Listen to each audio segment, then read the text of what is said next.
Hola, buenas tardes, días, según la ubicación horaria. Bueno, para mí es un gusto estar acá y agradezco muy especialmente al foro por la invitación y bueno, por la reciente designación a coordinar las actividades del foro en Uruguay. En los siguientes minutos a mí lo que me gustaría hacer, no sé si escuchan, ven bien todo, perfecto. Es una invitación a la reflexión más que nada. Así, esto lo que voy a exponer es el resultado del último año en el que estuve pensando y leyendo tal vez cosas no muy asociadas a lo técnico o a lo jurídico, sino más bien a lo filosófico, porque desde el punto de vista del derecho nos interpela mucho las decisiones que estamos tomando y qué utilidad tienen esas decisiones que estamos tomando, ya sea desde el punto de vista del ejercicio profesional, del regulatorio o de la adopción de las tecnologías en el ámbito público y privado. La situación actual es una situación un poco compleja para proponer la reflexión y esto ha sido destacado por innumerables pensadores.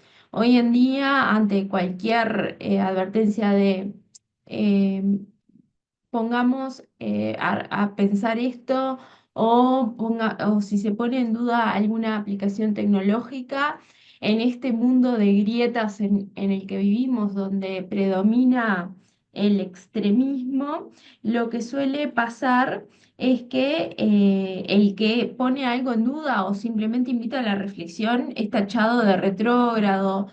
Bueno, quiere volver a la edad de piedra, no seríamos nada sin todo el progreso y el avance tecnológico. Y es interesante porque desde el punto de vista filosófico, desde la bomba atómica, que fue un gran hito en términos de progreso barra destrucción, se han disparado muchas líneas de pensamiento. En ese sentido, Anders, un pensador, desarrolló el concepto de vergüenza prometeica en el sentido de que nuestras creaciones o las creaciones de algunos seres humanos, porque la mayoría de los seres humanos no intervenimos en estos procesos de creación de estas técnicas, son tan superiores a nuestras capacidades que nos generan una vergüenza, una impotencia, es decir, la conciencia de que esta herramienta es muy superior a mis capacidades y además la impotencia de que yo no puedo hacer frente a nada de eso más que entregarme y seguir la ola. Y pone un ejemplo de un dios que creó las montañas y las vio tan perfectas que se escondió y nunca más salió de su guarida. Entonces, frente a esto, que esto fue escrito en el 56, parece que hubiera sido escrito ayer justamente para la inteligencia artificial. Hoy en día lo que nosotros vemos son un montón de cursos donde nos dan recetarios de prompts para ser más productivos.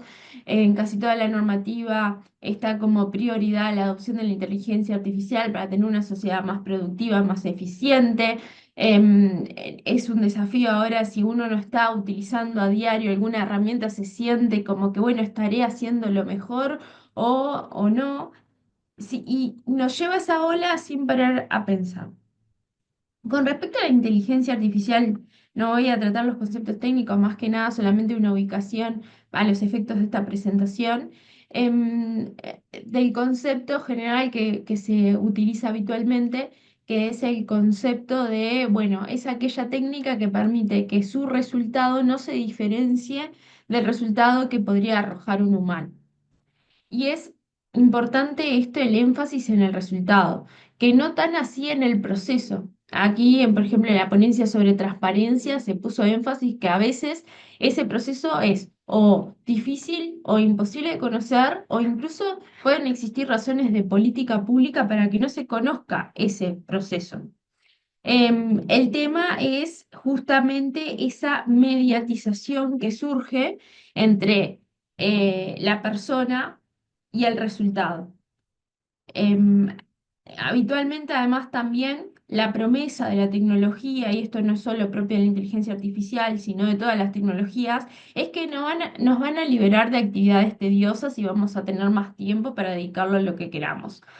Yo no sé cuánto trabaja la gente que está asistiendo al Congreso, pero la realidad de muchos es que cada vez hay que hacer más cosas, porque lo que sucede es, sí, optimiza un montón de actividades, pero eso mismo hace que baje el valor de la actividad y hace que uno tenga que hacer muchas más cosas para poder tener un ingreso o para poder tener medianamente estable una vida. Además, la paradoja de que muchas de estas actividades tediosas fueron también resultado de la revolución industrial. Antes un artesano estaba muy involucrado con el proceso del objeto que hacía y la fragmentación de ese proceso y desapropiarse de lo que es el proceso de generación, lo que ha hecho es justamente que se vuelva algo tedioso, porque no es lo mismo diseñar un auto, armarlo o lo que sea, una cartera, un bolso, lo que sea, participar desde el diseño, el ensamble hasta la venta. Esto era destacado por Fromm en el libro El arte de amar. El efecto en la psique humana es distinto a que si yo solamente me ponen a, bueno, poner el botón del bolso. Yo estoy en una línea de producción y pongo el botón del bolso. Entonces, si la finalidad de la inteligencia artificial es liberarnos de esas actividades tediosas que ocasionó el mismo avance de la tecnología, sería espectacular. El tema es que, según se advierte, o por lo menos lo que se difunde, no promete solamente eso, sino que también promete hacernos más empáticos, ayudarnos a aprender más rápido, hacer que la justicia sea mejor, etcétera. En esos casos, ahí está buenísimo que se solucionen esos problemas, pero ¿verdaderamente se solucionan? O sea, ¿las personas pasan a ser más empáticas o a través de una prótesis el resultado parece más empático, pero la persona está cada día menos empática y usa esa prótesis de empatía para que por lo menos el texto que elabora parezca más empático? Y esto nos lleva a la reflexión sobre el medio para fines y a lo que es la ética. La ética ha sido nombrada múltiples veces aquí y es mencionada múltiples veces en normativas. Bueno, el uso de la inteligencia artificial tiene que ser ético, pero en realidad ese es un uso del término bastante particular. En realidad la ética lo que es el estudio de la moral y la moral es cómo se constituye el carácter de determinados individuos, sociedades y pueblos, cómo se relacionan entre sí y cómo se relacionan con el medio. Entonces, más allá que nosotros mencionemos la ética, la normativa, o que la situemos, como habla Sadén, en un ámbito de protección de libertades individuales o libertades negativas, lo que va a importar es lo que verdaderamente pasa en la realidad. O sea, cómo verdaderamente nos relacionamos con la técnica. Sí, muy bien. Tiene que ser ético porque se tienen que respetar los datos personales. Pero ya hay varias investigaciones donde se releva que la normativa sobre protección de datos personales no ha tenido ningún verdadero impacto sobre el desarrollo de la tecnología, sino que incluso se ha convertido en un parámetro más a medir. O sea, hoy las empresas tecnológicas ponen la aceptación de términos y condiciones, políticas de privacidad y el uso de cookies como un parámetro más de cómo las personas interactúan con su sitio web. Porque nadie que está interesado en interactuar con un sitio web se pone a ver en detalle qué cookies, qué implica cada cookie. Entonces, al final, lo que hacen, bueno, es una variable más que si nosotros vemos que la mayor parte de las personas que ingresan a un sitio web em, ponen rápidamente que aceptan las cookies, es porque demuestra un gran interés sobre el contenido que se está mostrando. Pero no hay una verdadera conciencia de protección de datos personales. A su vez, si nosotros quisiéramos decir, bueno, pero la regulación en este concepto, ¿no?, de formación del carácter, de cómo nos relacionamos con la tecnología, a su vez la regulación está incluyendo cómo se quiere usar esa tecnología, o sea, se tienen que respetar los derechos individuales, no puede ser discriminatorio, etcétera, etcétera. Pero eso es muy lindo en el papel, pero hay que ver lo que está pasando en la realidad. Y lo que está pasando en la realidad es que Meta despidió al equipo que le empezó a hacer advertencias sobre los efectos perjudiciales de las herramientas. Y Microsoft despidió al equipo de ética y sociedad porque demoraba mucho la liberación del producto. El producto tiene que estar en las manos del usuario as soon as possible. O sea, no hay tiempo para ponernos a pensar en el impacto que esto vaya a tener en la sociedad. Eso es lo que está pasando. Y en esta relación del ser humano con la técnica es fundacional, y eso no lo he visto mencionado en ninguno de los trabajos que trata sobre ética, el trabajo de Martin Heidegger sobre la pregunta sobre la técnica. Ese es el trabajo fundacional de la ética de la tecnología. Ahí Heidegger explora, es un artículo bastante complejo de leer, pero explora cuestiones muy interesantes sobre cómo se relaciona la tecnología, la técnica en tanto, generalmente se la suele definir como un medio para un fin a la técnica, pero eso es más bien descriptivo, no es tanto conceptual. Él ensaya un concepto de técnica en sentido que es el método para desocultar la verdad. Tenemos la naturaleza y necesitamos la técnica para desocultar lo que la naturaleza nos puede proporcionar o sus misterios.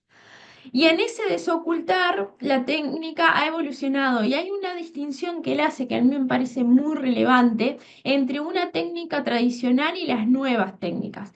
Porque si ustedes ven en los discursos, siempre se suele mencionar que, bueno, la verdad es que siempre hubo revoluciones tecnológicas, siempre se dejó, se perdió manos de obra y se sustituyó por otras, etcétera, etcétera.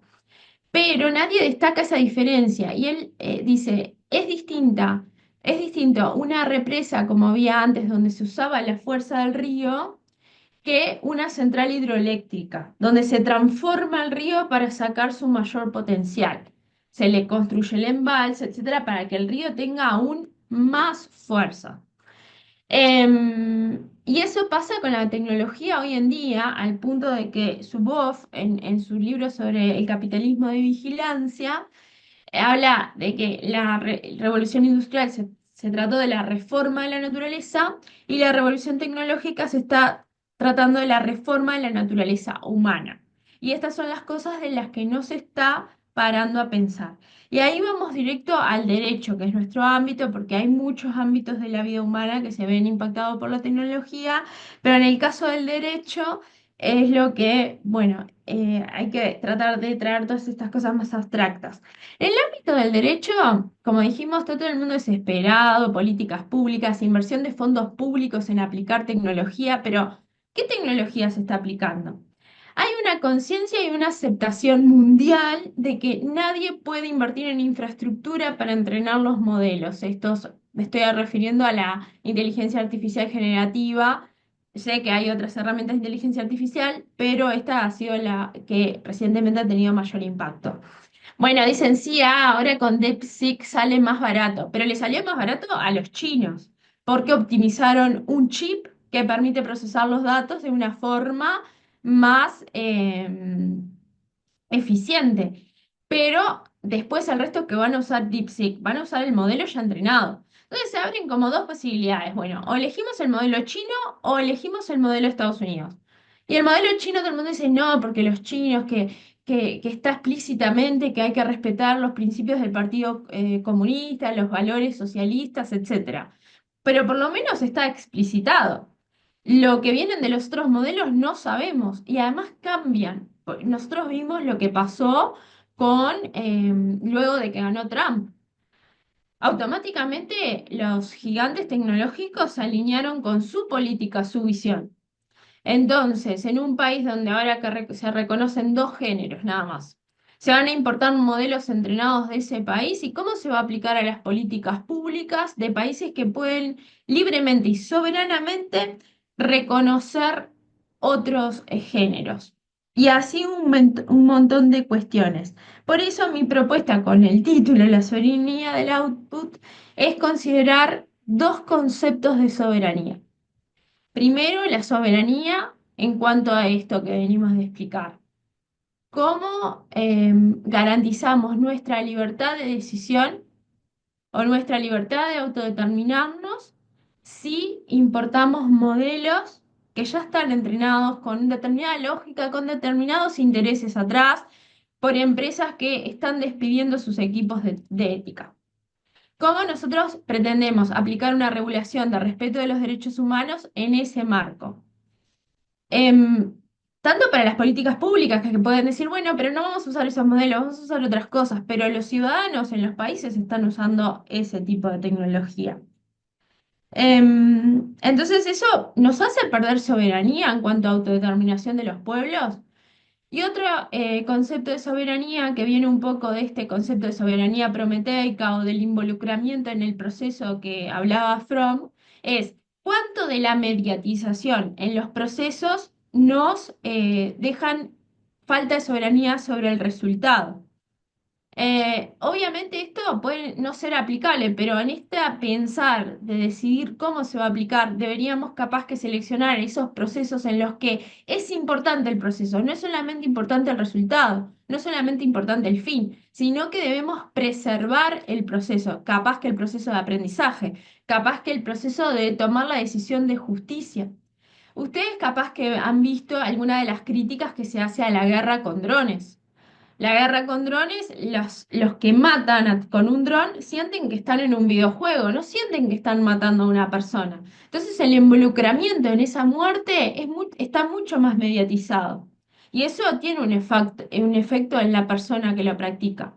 Lo mismo me entiendo que sucede en las decisiones, en las resoluciones, en las legislaciones. O sea, vamos a utilizar los sistemas de inteligencia artificial para que nos digan qué regulación está obsoleta, qué regulación no está obsoleta en nuestro país. Vamos a usar estos sistemas para que nos digan qué resolución judicial tenemos que dictar.